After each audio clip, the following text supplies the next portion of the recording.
Hey, welcome back to Aircraft Adventures. I'm Liam Locke, and we are in the X-Plane 11 flight simulator in our 737-800 aircraft on the second leg of our journey from Logan International Airport in Boston, Massachusetts, en route to Dallas-Fort Worth Airport in Texas. We are just under 300 nautical miles away from the airport. Nearing our, well, not nearing, but our top of descent is going to be closing in relatively soon. And I wanted to come back and take care of some preliminary things just to prepare for our approach down to Dallas-Fort Worth. So I've got to get some additional information because although my flight plan has us assigned to runway 17 right for landing, we need to check the weather and we need to check the active runways at the airport. The downside is I won't get the actual active runway information until I'm closer to the airport and I can actually tune in the ATIS weather station there at the airport. But we can kind of predict what our available runways might be based off the weather information. So first order of business as we're crossing over Little Rock here is to go ahead and tune into ATIS. It's a little loud here outside the aircraft, and I set up here on purpose because I wanted you to take a look at some of the detail. I talked about modeling inside the aircraft on this plane. If you look through the windows of the aircraft, and I know it's a little hard to see, but you see those little blue lights? Those are actually the monitor screens on the back of the seats inside the aircraft. They don't have anything really entertaining on them right now, but still the glow of those little blue lights through the windows is a pretty cool effect. Also in the cockpit we have dimmed the lights in the cabin so it's not quite as bright as it typically is when they're boarding. Again, a great level of immersion detail. I really appreciate that. So we'll hop in the cockpit here and take a look at what's going on. So cruising 34,000 feet, 272 knots, indicated airspeed 0.78 Mach, and we are over top of Little Rock right now. We can actually look at that too. There is a map feature over here on the EFB, so if we go to the AV tab and look at map, we should be able to see where we are, and sure enough, here's Little Rock. We're flying right over the top of that location en route to Dallas-Fort Worth. So kind of cool feature that you can go and look at the map here. This comes with the plane. This is not any special add-on. I appreciate that. Well, let's go ahead and tune the weather, and to get the weather we need to leverage Active Sky. So Active Sky has got some frequencies that we can tune to get destination weather in advance of getting close enough to get the weather from the airport. Excuse me.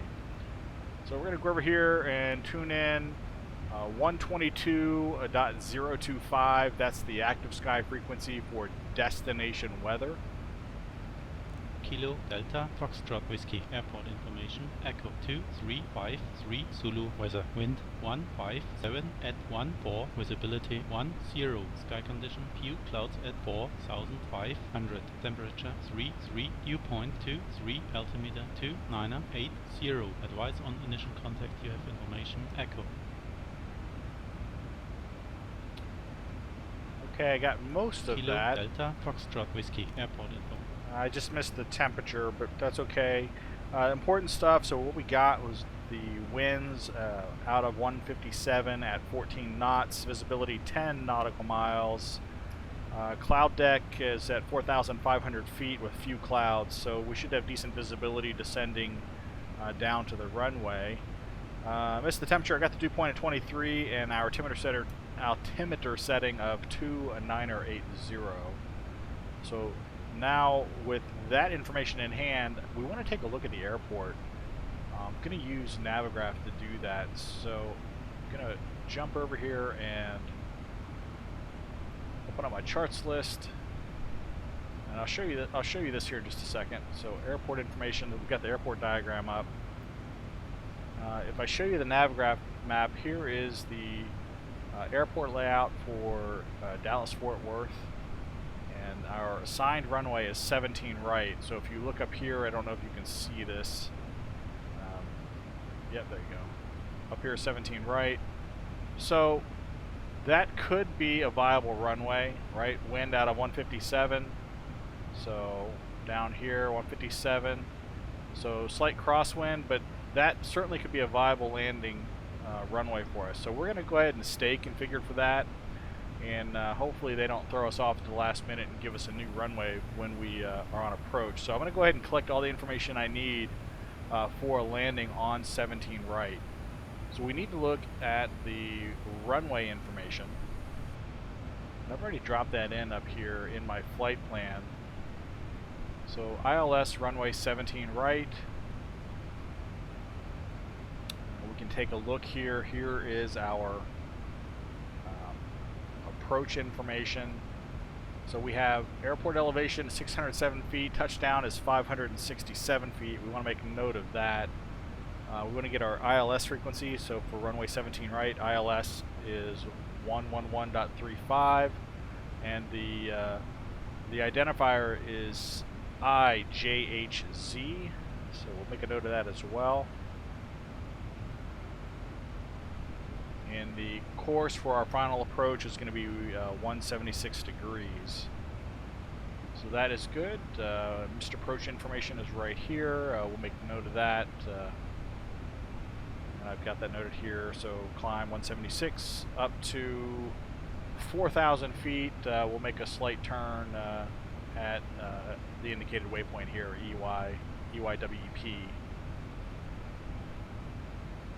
Should be okay. Hopefully we don't have to do that. Transition altitude, let's start here at 18,000 feet.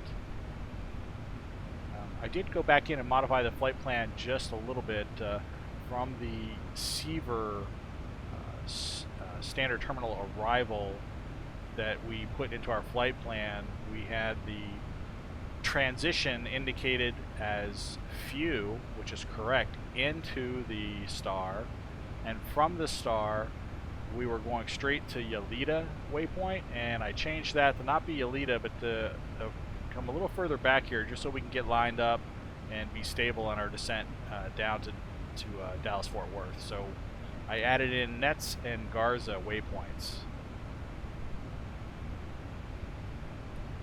Final approach fix will be the B Baker. So we need to be set up and configured for landing at that point, and hopefully engage with the glide slope by that point at an altitude of 2,200 feet.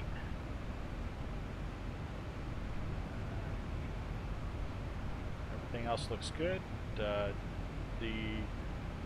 decision altitude will be 767 feet. The decision height, the radio altimeter will be 200 feet. We'll go ahead and put in the 200 feet for our radio altimeter, radio setting for approach. I thought I had saw that was different somewhere else. Maybe I misread that. No, it looks correct. 200 feet. Okay. 200 feet decision height. So we've got this information. Just spot check our flight plan. So I want to go back into the cockpit here.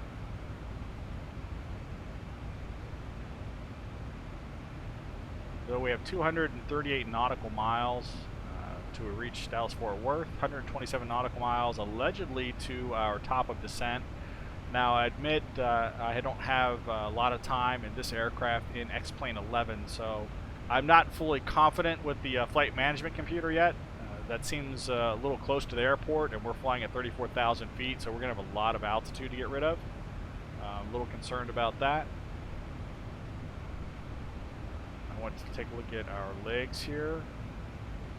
So we're coming on, no, not quite yet. We got a little further to go. 29 nautical miles to Meow.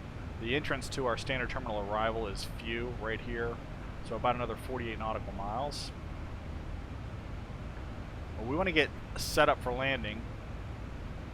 So let's just go further down here. Seaver.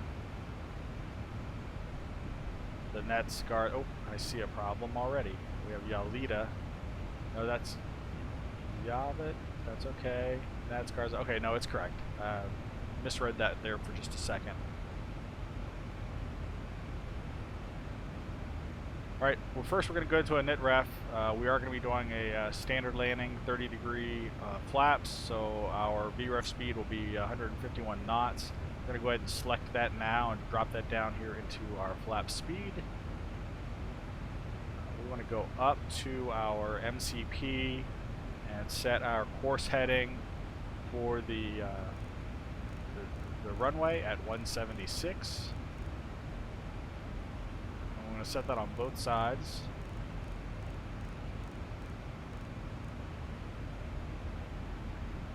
That's good. We want to go down from here and set up our radios. So for ILS navigation, we said it was 111.35.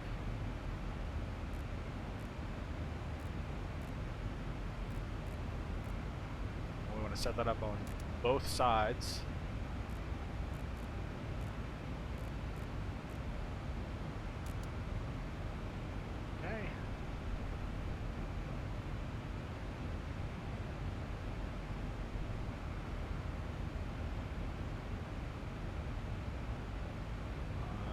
En route, we've already turned off the fuel pumps of the center tanks. We need to set our landing altitude, so touchdown is at 567. This goes in 50-foot increments. So we'll set that for 550. That looks good. Nothing else we need to worry about up here.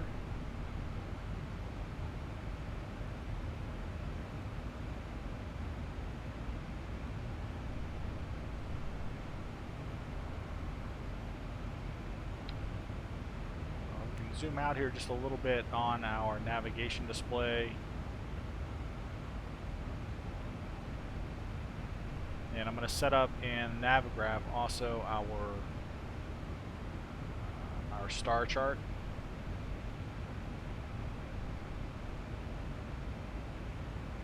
So if we jump back out there for a second,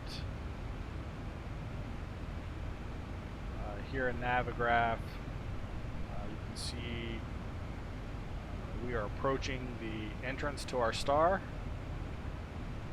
and then we'll hit our approach, intercept the runway ILS localizer, and start our descent down to the runway.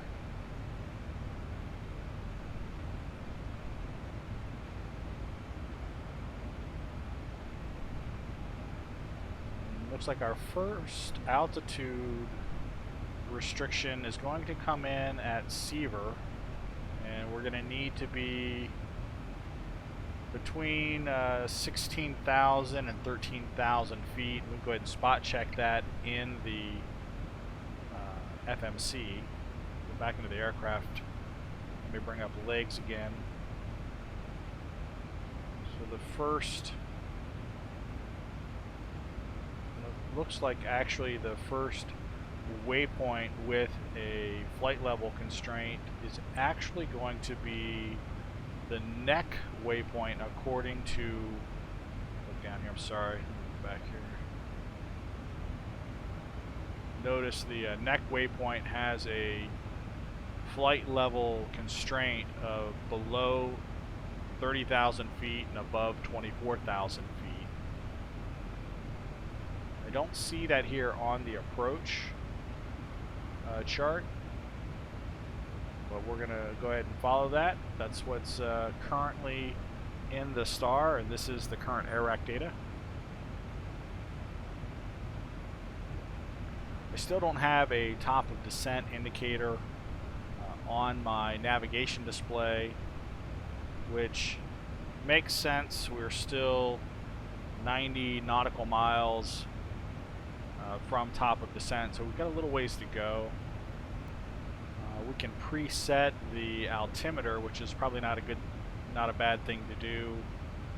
Currently, you can see we're set to standard, but we can dial in advance the known altimeter reading that we received from the active sky weather report, which was 2980.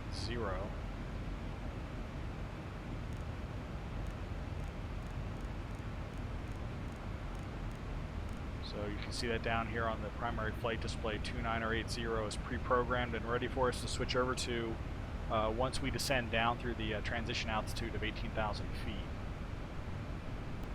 So everything looks like it's set and ready to go. I don't have anything else on my checklist that we need to be concerned about right now, so we just wait for top of descent to appear, and it's starting to come onto the navigation display now. You can see this little green indicator, this T/D, top of descent.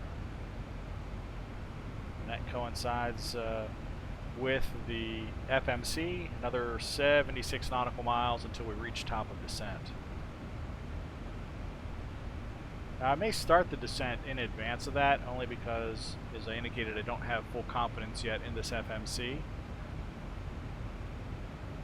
So I don't want to be rushing to descend and set myself up for an unstable approach. Another thing we can do in advance right now is we can go ahead and set our auto brakes. So right here we're going to go ahead and set those for 3. Actually, probably a 2 would be adequate. Let me look at the length of the runway. Oh yeah, it's a good long runway. We got 13,400 feet, so we've got more than enough room to slow the aircraft. We're going to exit the runway to the right and then double back to the gate. I guess I should check and see which gate services United. I don't know that I've checked that yet. And, one of the cons to X-Plane, I believe I mentioned it in the beginning of the video, is the fact that X-Plane doesn't give you the ability to contact ground services, ground control, and request assignment of a gate. I don't have GSX, I don't have a follow me car, not that that works so great in FSX. So I'm kind of on my own to find and select a gate, and with the fact that we're flying with global traffic, there are going to be planes descending and landing at Dallas-Fort Worth along with us. They're going to be looking to taxi to their gate as well, and they know where they're going, where we don't exactly know where we're going. So let me identify the gate here real quick. Looks like Terminal E. Terminal E services United.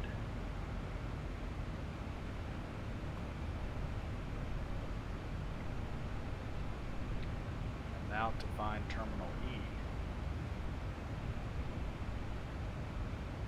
Oh, E's gonna be really close, so we're gonna get off the runway to the right, double back, and literally the first terminal there on the left is going to be the United terminal. So any open gate there at that terminal we should be able to pull into.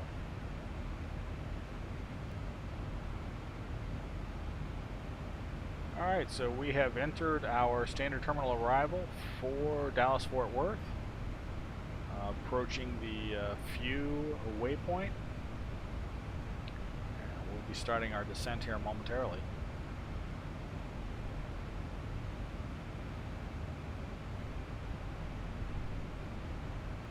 One thing I wanted to check in preparation is the local airport ATIS weather channel, the frequency. I think I can get that from the Navigraph as well. KDFW comms. So ATIS is going to be, oh, it looks like they have 2. 123.775. 135.925. In this case, I better spot check what the simulator has for them. So back to the AV tab, if we go back out of this and go to airport, we can actually put in, oh, I got a bunch of keys in here. Let's put in KDFW. And now that confirms, so they've got 135.92. We're arrivals, so 123.77 is going to be us, so that's good that we have the same thing. Now we want to close out of this. One downside, if you're on this screen, the search screen, and you try to go back and use your navigation keys to move around a cockpit, it starts actually typing into the search field. Typically the keyboard's not active in that way, so I always want to close out of this. Alright, we'll go back here. Looks like we're getting pretty close to top of descent. I don't want to do that. Back to here. I'm going to zoom in just a little bit.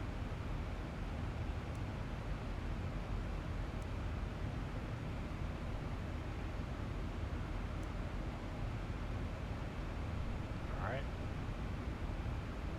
And I want to tune the radio for arrival. So 123.775.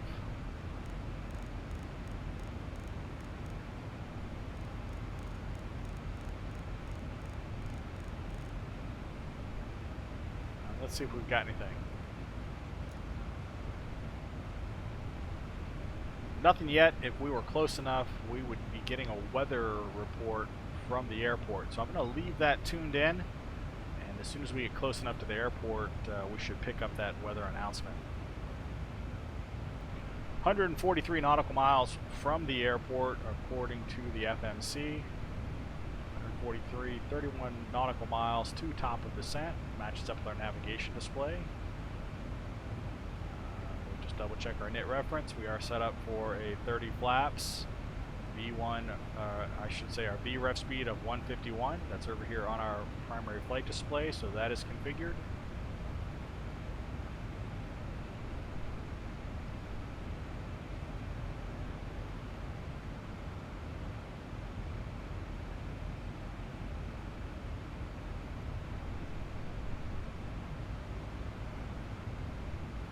Show you the cabin. We look back in the cabin. Remember I said the lights were dimmed. It's in the evening. It's not necessarily sleep time. I believe Zulu time puts it around the 8 o'clock hour. We'll check that here in a moment. But cool night lighting inside the cabin. So 20 nautical miles. Closing in on top of descent, and we've got a flight level constraint coming up in about 33 miles. I'm going to go ahead and start our descent now. Nice easy descent down to below 30,000 feet. I'm going to go ahead and dial in actually 24,000 and go ahead and get the descent going.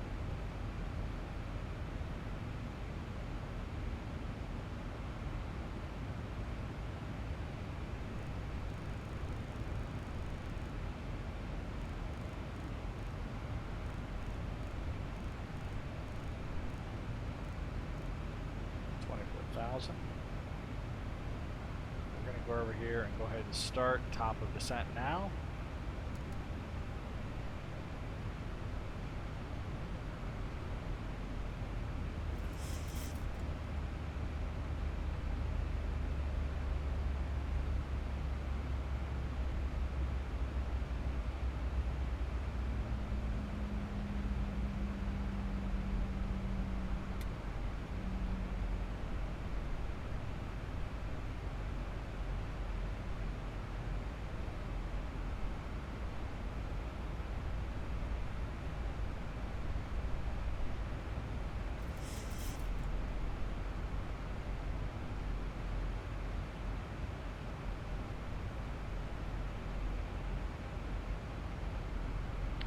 Wow, it's pretty dark out there, that's for sure. Take a look outside. Really, in this simulator, what a great job with night lighting. I love the street lights and the city clusters, the city center areas, how they light up at night.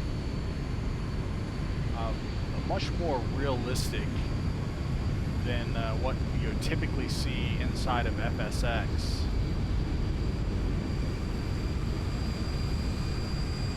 I really do like that. We're still really high in the sky. So we should have some impressive detail as we start getting closer to the ground. You can see the nice city center up here. Pretty impressive.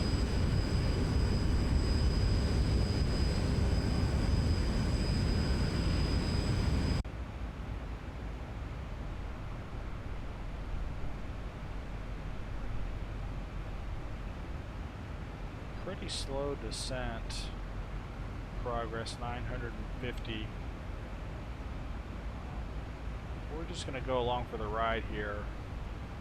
See if the FMC has got this in hand.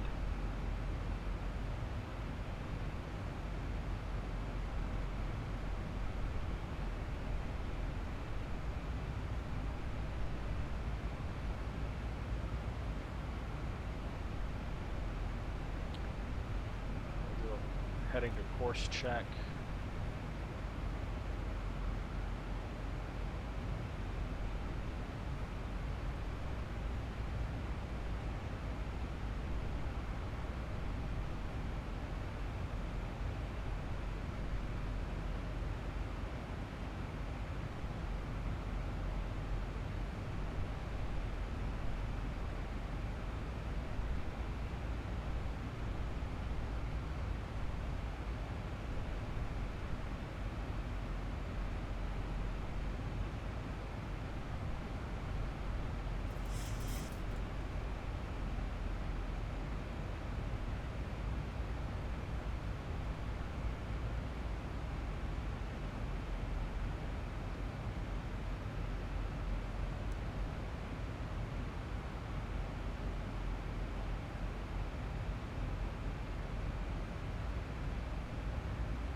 It's interesting, this top of descent indicator has got a flight level 300, 30,000 feet. We need to be below 30,000 feet at this neck waypoint right here. We shouldn't have any problem attaining that. And beyond that, our next constraint is going to be at the Seaver waypoint for 16,000. So we'll get that dialed in here in a moment as well. In fact, there's really nothing that prevents us from going ahead and dropping that in now.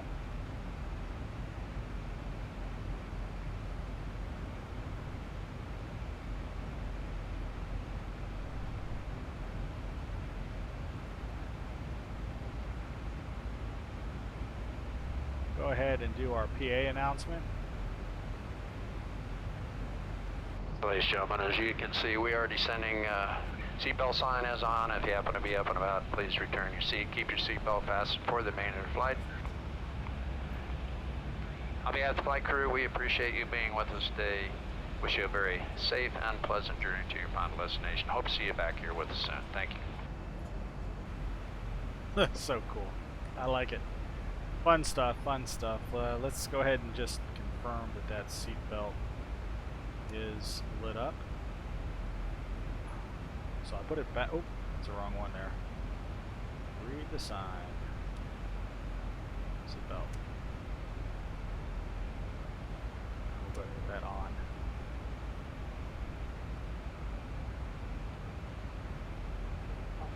Switched on. For your safety, please remain seated with your seatbelt fastened until the seatbelt sign has been switched off. All right.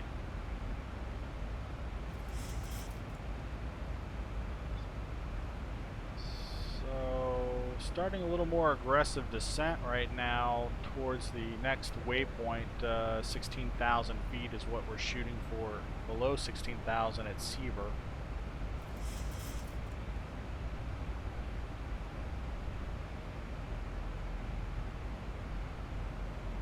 Ultimately, we're going to need to get down to 2,200 for our intercept with the glide slope.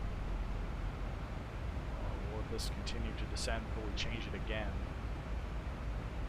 Still haven't picked up the weather report from Dallas-Fort Worth yet, but we do have that tuned in and ready.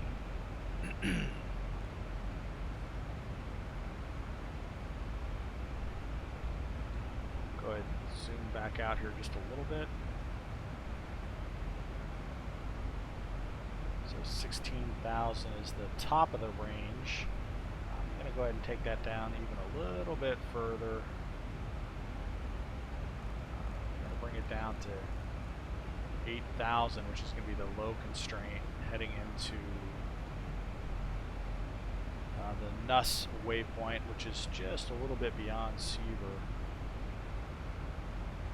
by about another 20 or so nautical miles.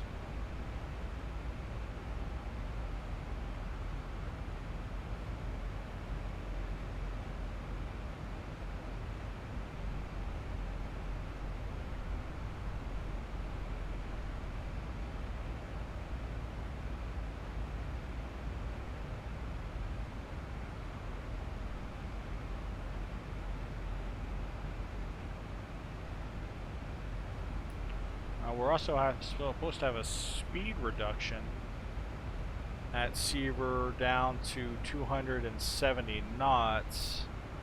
We're sitting 283 indicated airspeed right now. The aircraft will hopefully pitch up here in a moment and start to slow down.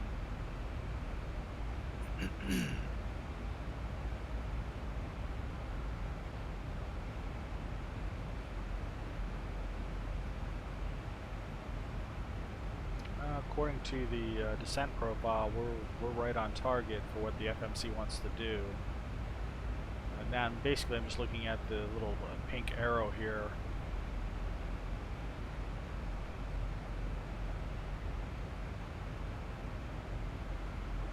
So 21,000 feet, we're approaching. Transition altitude is 18,000 feet.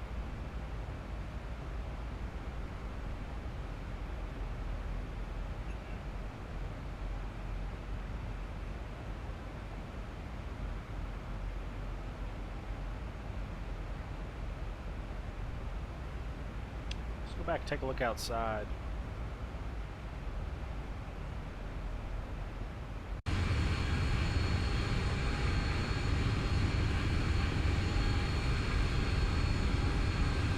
Very cool indeed.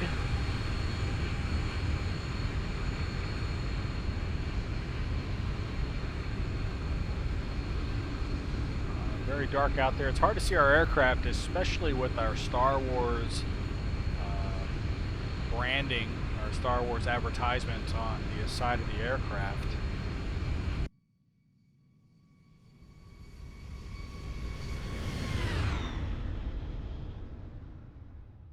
Yes, I'm just lights in the night sky.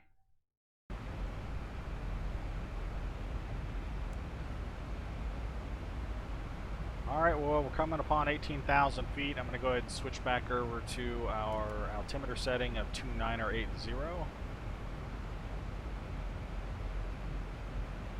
Speed is starting to come down.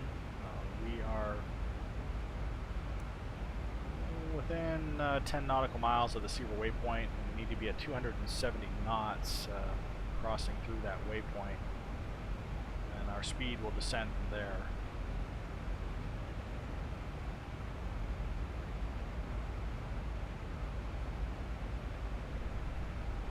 Make sure I'm not being passed for drag. Oh, drag required. We are.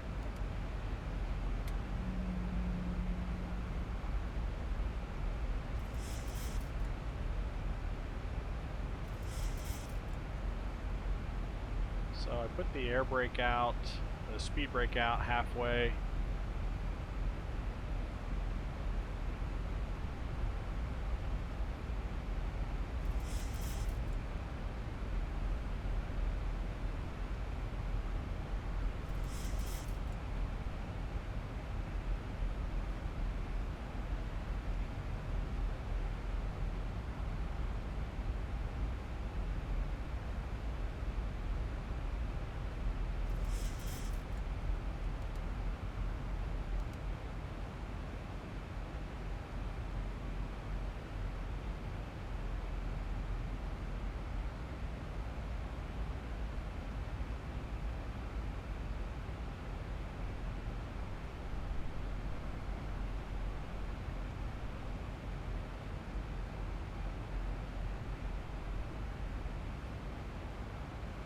Dallas Fort Worth INTL information whiskey. Hey! 100 Zulu weather.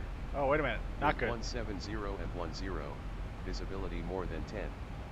Sky conditions 26,500 broken, 28,500 scattered, temperature 31, dew point 23. Altimeter 2980. Arriving runways 17 center, 18 right, 13 right, 17 left, departing runways 17 right, 18 left, 17 left. Advise on initial contact you have whiskey. Alright, so 17 center instead of 17 right. 17 center. Let's see if we can get configured for that here fairly quickly. This is where things get crazy when you start to make a whole bunch of changes. But we got no choice here. Let's do 17. Wind 170 at 10. Visibility more than 10. Sky conditions 26,500 broken, 28,500 scattered. Temperature 31. Kilo Delta Dew Foxtrot. 0.23. Alright, let's set up for a change in runways. We want to go to 17 center. Yes, bossy is fine. From view, yes, we want to execute that change. Look at our legs here. Yaw it to bossy. Let me go back and look at our approach on the overlay. So we got yaw it coming up, and then we're going to head straight to bossy, penny, zing. Let me take a look at the runway. Show overlay, ILS runway. No, this is the wrong one. Runway. Hold on. Runway approaches to ILS 17 center. Yes. Bossy. Yes. Alright, so now let's take a look at this one. Get rid of this. Chart overlay. Yes. Bossy. Okay, we should be set up for that. I'm at 8,000 feet and closing.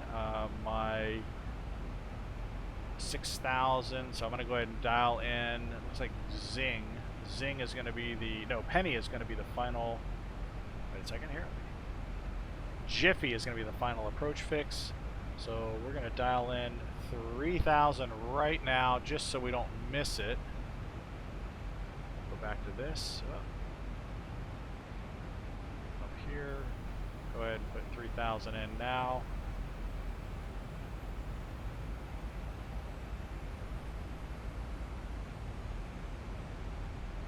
Should still be descending. We are.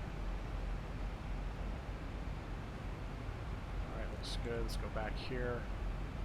We need to change our runway information. So our 176 is still the correct course, but we need a new frequency, 110.3. Or 110.3.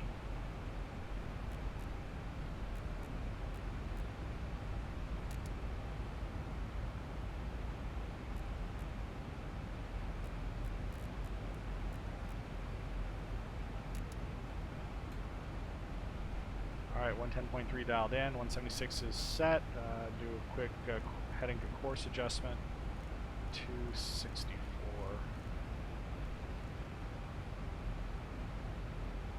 Alright, what am I missing? Touchdown elevation, 562 feet. What I'm looking at here, you recall we looked at the approach information. Now we're looking at 17 center. ILS frequency 110.3 IFLQ. IFLQ. That's what we're going to look for on the primary flight display. Okay, that should be good. Let's get back out of this. We're closing in relatively quick. Back to my chart overlay. Yeah, we're getting in here really quick. I might as well just go back to the runway information and monitor that. That looks good. Let's go back to the aircraft. Descent is continuing. We are at 8,200 feet. We got to get our lights turned on, so a little hard to see these here at night. I need a little more light here in the cockpit. We'll go ahead and put the engines to continuous ignition for landing. I think it's too early to do that, actually. It's all good. No issues.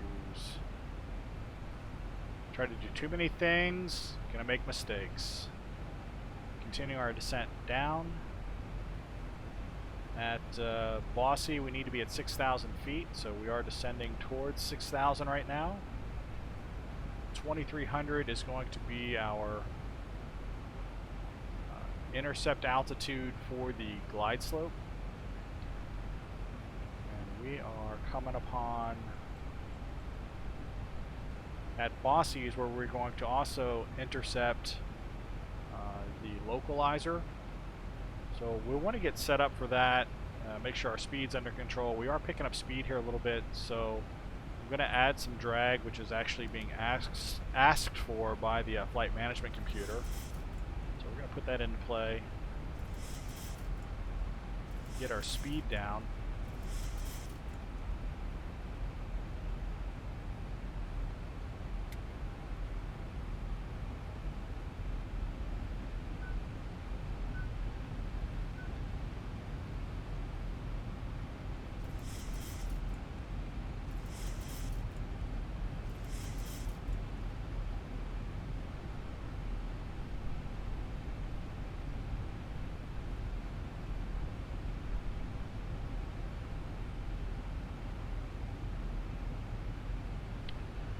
Okay, and we just picked up on the primary flight display the wrong runway, so it'll still dial in once we get a little closer. Back the speed brake off right now at the moment.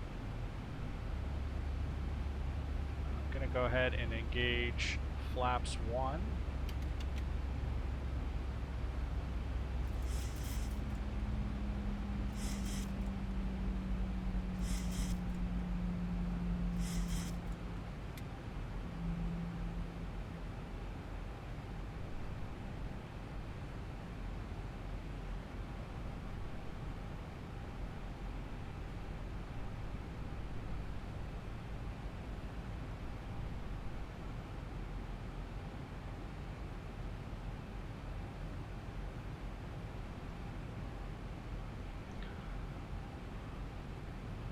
There's a giant airport out there off to our left.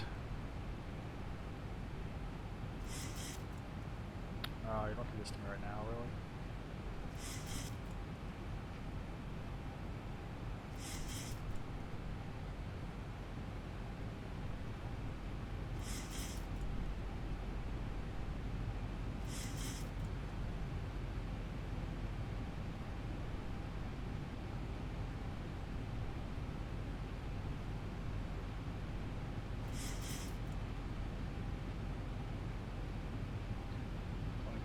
We're getting ready to come upon our localizer. We have IFLQ is the correct identifier for our ILS signal, so that is good.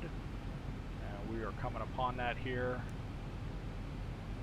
very soon. We're going to go ahead and engage the localizer.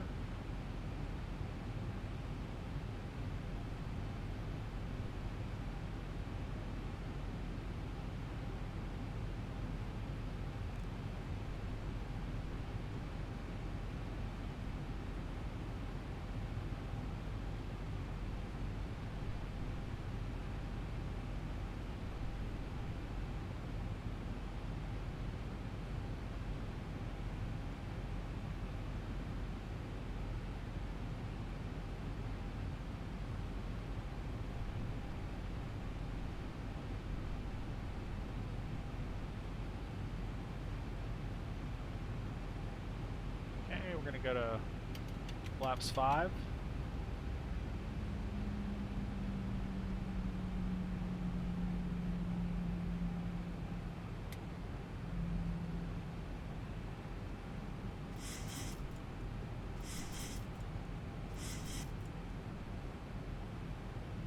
We passed through the Bossy waypoint. Our final approach fix is going to be the Jiffy waypoint. 17 center is the runway that we're shooting for. And that should be that runway up there in the middle of those 3 to the left.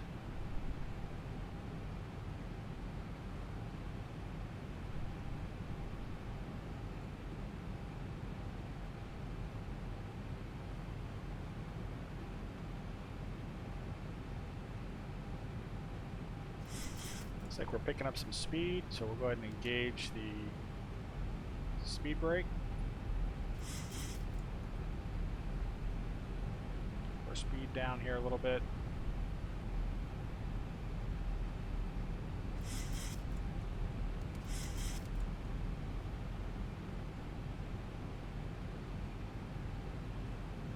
Alright, make sure we're set up for landing. We do have a flaps 30 landing. I'm going to go ahead and arm the speed brake, so the speed brake is now armed for landing.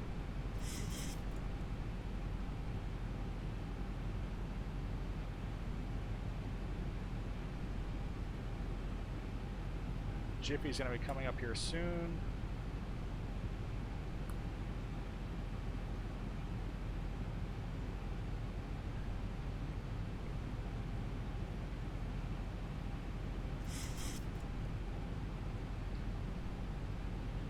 We are engaged with the localizer. I'm going to go ahead and activate the approach.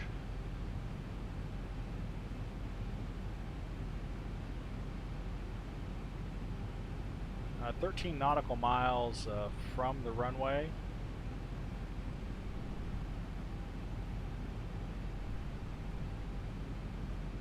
At flaps 5 currently.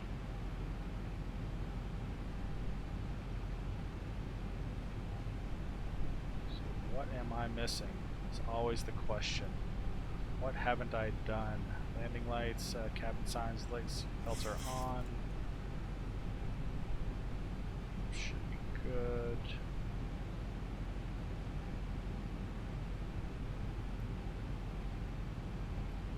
Everything's looking pretty good.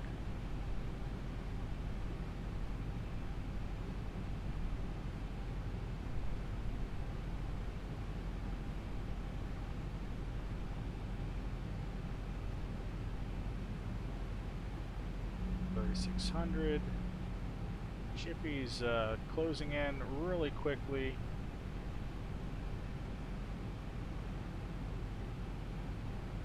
Lieutenants, please prepare the cabin for landing.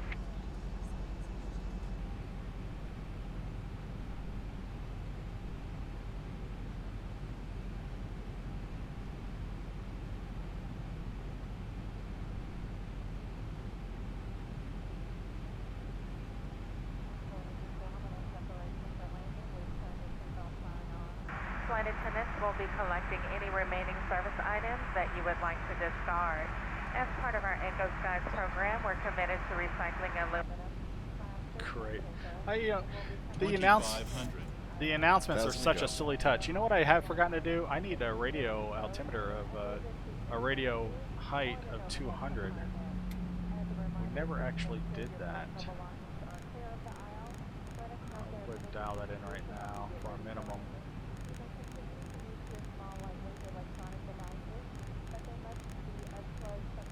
Always something, you know, you risk forgetting. So Jiffy is fast approaching.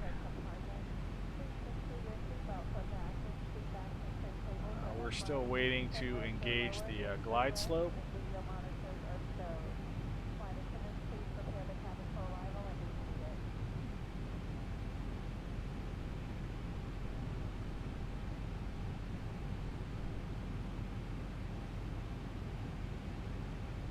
Everything's looking pretty good.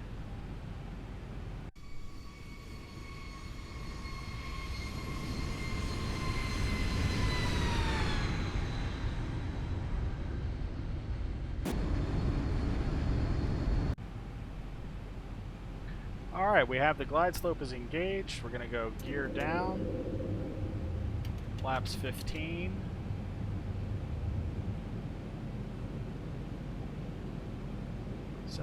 Going to set our altitude for 4,000. We're going to arm the second autopilot.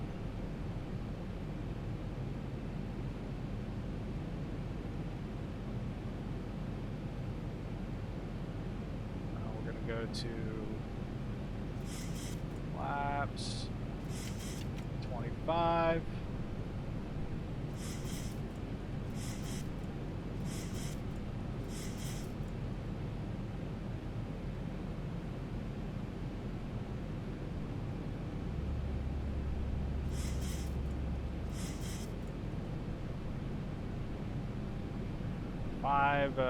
Just under 6 nautical miles to the runway.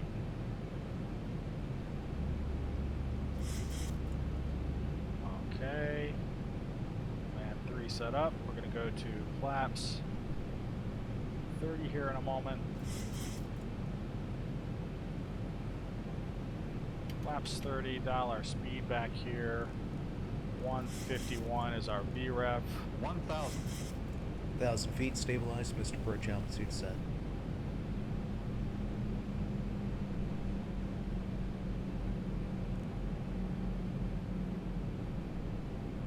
Looks like the precision approach path indicator lights, the PAPI lights on the runway look good.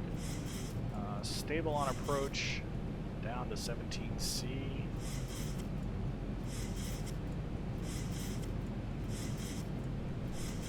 Auto land is engaged. Now, one thing this aircraft I've landed a couple times. The auto throttle doesn't disengage on landing. At least I've had some different experience with it. So I'm going to manually turn it off once we get down to the runway, just to make sure I can engage the reverser. Looking good. 500.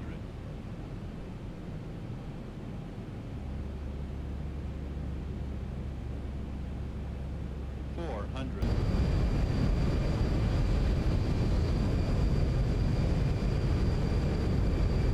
300. Approaching minimums. Continue. Yeah, minimums. We're at minimums here in a moment. 200. Minimums. Continue. Everything looks good.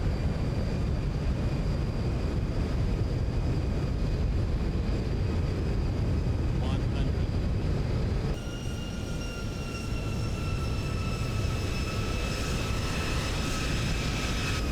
50. 40. 30. 20. Off. Kill the engines. 10.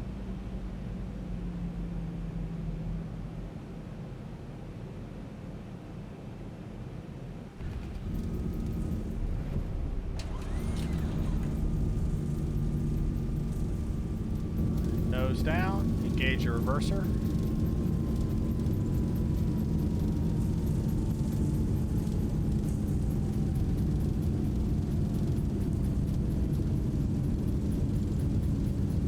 Keep the center of the runway.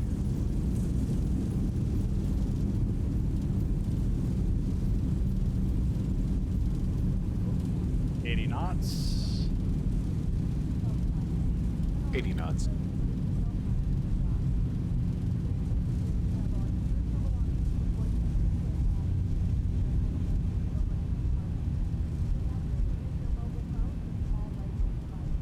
All right, 60 knots. We'll turn the reversers off. Disengage the autopilot. And we'll turn off the runway here to the right.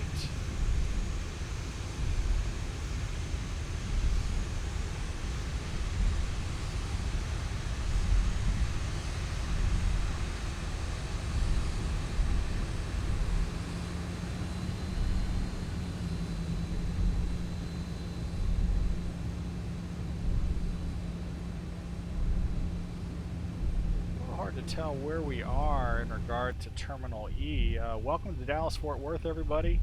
Pretty smooth landing.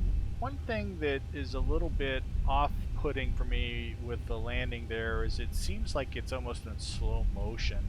I feel like the sensation of speed is a little bit off coming in for a landing there at the runway. I'm going to turn here and just head towards the terminal just to get a little closer and figure out where we are. Have to recall that we are going to be crossing a runway, so we got 17 right here, right in front of us. So we have a hold short line, and we'll want to make sure that we don't have any aircraft coming in that we might have to dodge. So I'm trying to stop the plane here. Hello, let's stop. Let's stop. just hit the parking brake for a second. We got a couple things we need to do. Overhead, let's get our taxi lights on, which we should have done in advance.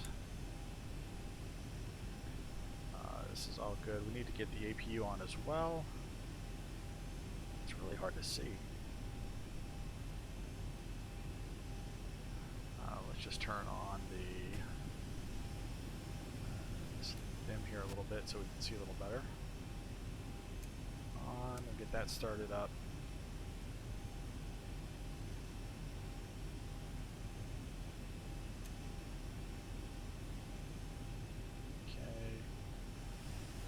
Down here and get our transponder turned off. Get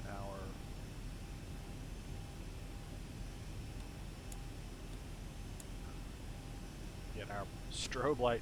Oh my God! The whole time we flew in that flight, we did not have the strobe turned on. That's a major faux pas right there. Steady lights are on, strobe is off.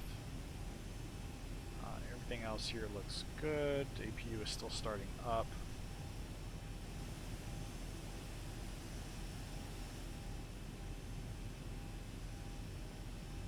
Let's take a look outside here.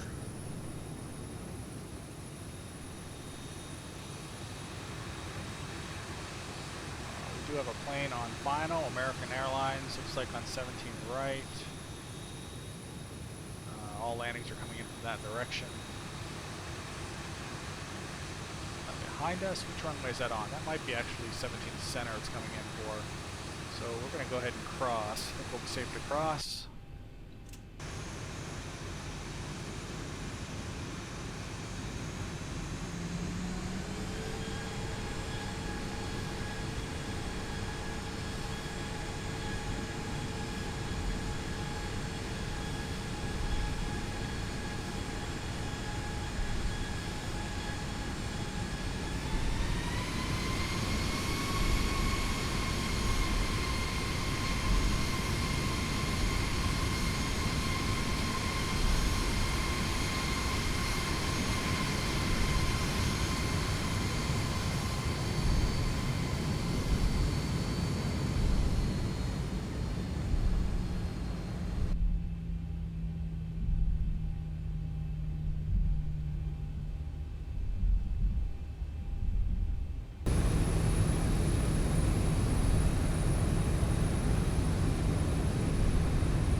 Look at the activity too. This is what I mean about the realism. The activity at the airport is so awesome.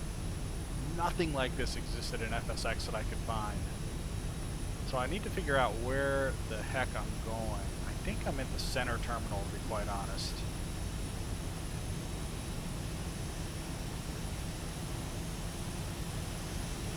Which terminal am I at? Hold on. Before I go too much further, I better figure out where I am. Got a handy little add-on here. Let me just bring up the airport information, default destination. No, this is not right. It's KDFW. Terminal. So yeah, this should be Terminal E right here. So really, all we need to do is find a gate. We're virtually here. Off the screen.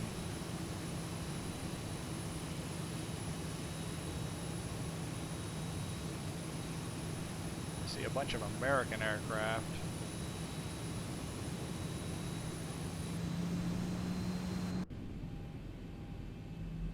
Not too fast here. We need to find an open gate.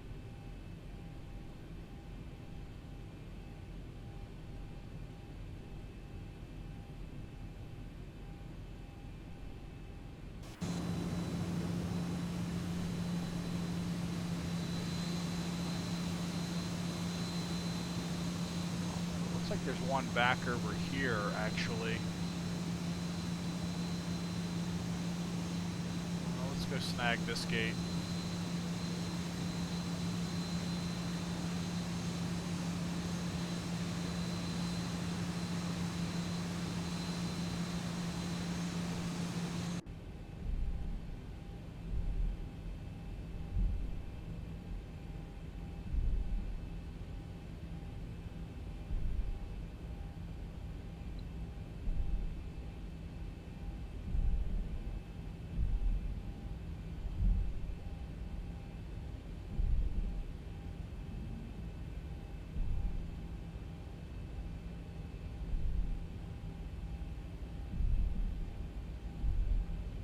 So gate, what is that, E16?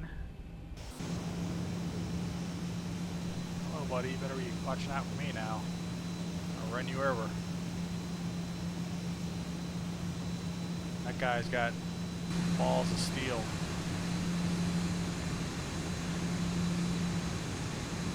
So gate E16.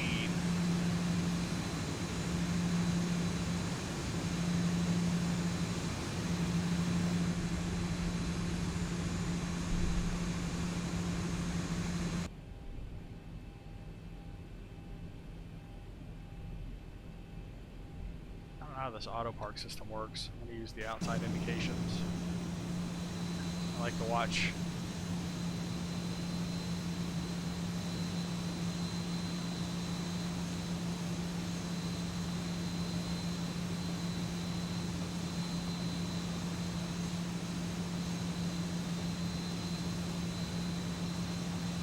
I think that's going to be good enough. Welcome to the gate. Welcome to Dallas-Fort Worth. I appreciate you flying along with me. I'm going to go ahead and shut this aircraft down, but that completes the second leg of our journey from Logan International Airport to Dallas-Fort Worth. I do appreciate you watching this video. Normally I would go through ground services and a whole shutdown, but ground services, like I said, it's not all that great. It's not all that exciting to watch, and we're here. We're done. So thank you for checking out this video. This is Aircraft Adventures. I'm Liam Locke, and I look forward to seeing you next time. If you like this video, I hope you'll click that thumbs up. I do appreciate it. And if you want to see more of these, please click the subscribe button, and I'll see you next time. See you later.